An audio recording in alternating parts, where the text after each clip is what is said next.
¿Alguna vez nos hemos preguntado, qué pasaría si pudiéramos reducir la vida a sus componentes más básicos? Pero no como un ejercicio teórico, no. Me refiero a construirlo de verdad. Crear una forma de vida sintética con el manual de instrucciones genéticos más pequeño posible.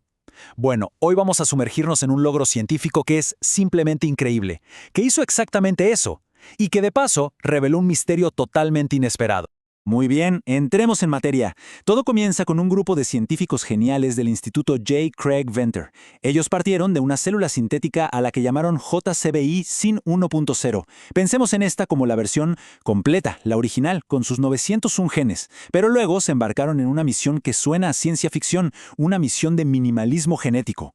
Empezaron a quitar sistemáticamente cada gen que no fuera absolutamente indispensable para la vida. El resultado, una nueva célula, la JCBI SYN 3.0, que tenía solo 473 genes. Es el genoma más pequeño que se conoce de cualquier organismo que pueda vivir por sí mismo. Esta proeza de la ingeniería dio vida a lo que hoy conocemos como una célula genómicamente mínima. Y ojo, el objetivo aquí no era solo ver qué tan pequeña se podía hacer la vida, como si fuera un récord. La idea era crear una especie de chasis biológico, uno súper simplificado. Es una herramienta potentísima para entender las funciones centrales de la vida, gen por gen, sin todo el ruido y la complejidad de los cientos de otros procesos que no son esenciales. Entonces, con este organismo mínimo ya creado, los investigadores pensaron que tenían el modelo perfecto para estudiar la vida en su estado más puro.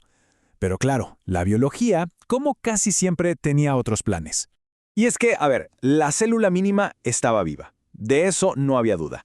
Crecía, se alimentaba, replicaba su ADN, o sea, si miramos las métricas básicas, era todo un éxito. Sin embargo, cuando se acercaron a observarla con más detalle, se hizo evidente que algo andaba fundamentalmente mal. Lo que vieron bajo el microscopio fue impactante. En lugar de esas esferas perfectas y ordenadas que era la versión original, estas células mínimas eran un completo caos. Crecían formando largos filamentos, como hilos, desarrollaban extrañas ramificaciones, casi como arbolitos deformes, y producían unas vesículas gigantes y vacías. En resumen, en lugar de dividirse de forma limpia y ordenada, se convertían en estas formas monstruosas e irregulares. Y esto, claro, plantea una pregunta fascinante. Al quitar casi la mitad de los genes, sin querer habían borrado una instrucción crucial. Una instrucción tan fundamental que sin ella la célula perdía por completo la capacidad de mantener su forma y de dividirse como debía. La cacería para encontrar esa instrucción perdida acababa de comenzar. Ahora bien, ¿cómo se encuentra una aguja en un pajar genético? Imagínense el desafío. Los investigadores no se pusieron a probar los más de 400 genes eliminados uno por uno. Eso habría sido una locura.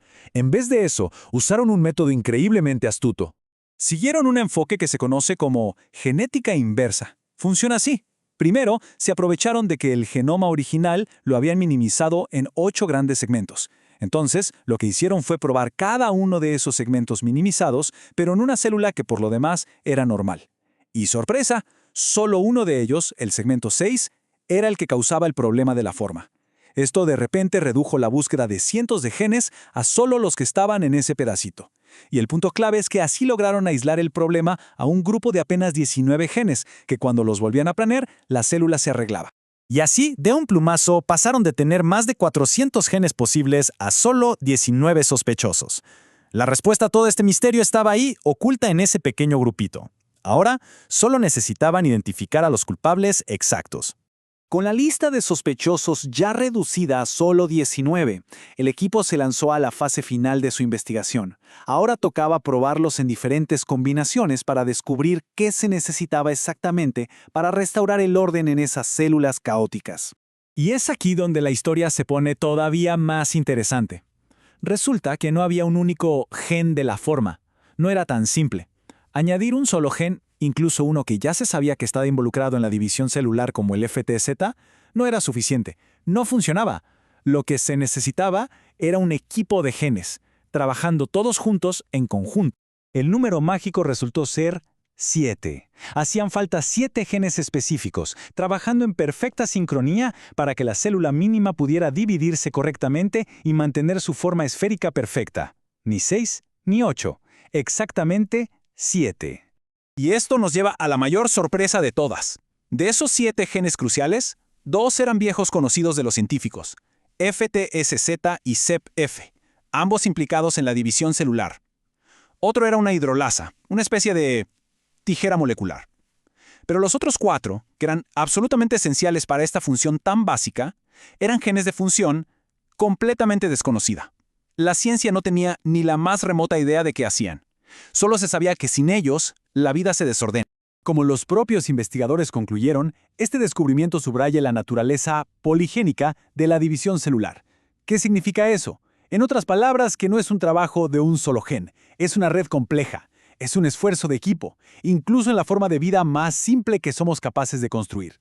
Entonces, más allá de resolver un misterio biológico que es fascinante, ¿cuál es la verdadera importancia de todo esto? ¿Por qué importa tanto haber encontrado estos 7 genes? Esta investigación nos da varias ideas que son clave. Primero, nos revela reglas ocultas sobre cómo las células se dividen, demostrando que incluso genes que considerábamos desconocidos tienen un papel protagónico. Segundo, crea una plataforma estable y mínima, que ahora llaman JCBI-SYN3A, para estudiar la vida sin distracciones. Y finalmente, nos enseña algo fundamental, que la forma de una célula no solo depende de sus genes, sino también de las propiedades físicas de su propia membrana. La mejor manera de entenderlo es esta. Al arreglar ese error de la forma, los científicos no solo repararon una célula. Lo que hicieron fue crear la versión 1.0 de un sistema operativo biológico mínimo. Es una herramienta limpia, predecible, robusta, para hacer las preguntas más fundamentales sobre cómo funciona la vida, desde el metabolismo hasta la evolución.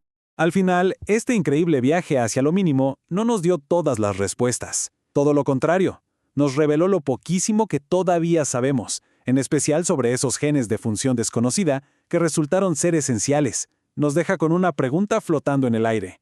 Si esto es lo que encontramos solo al buscar las instrucciones para la forma, ¿qué otros secretos fundamentales sobre la vida misma estarán todavía ocultos en su código más simple?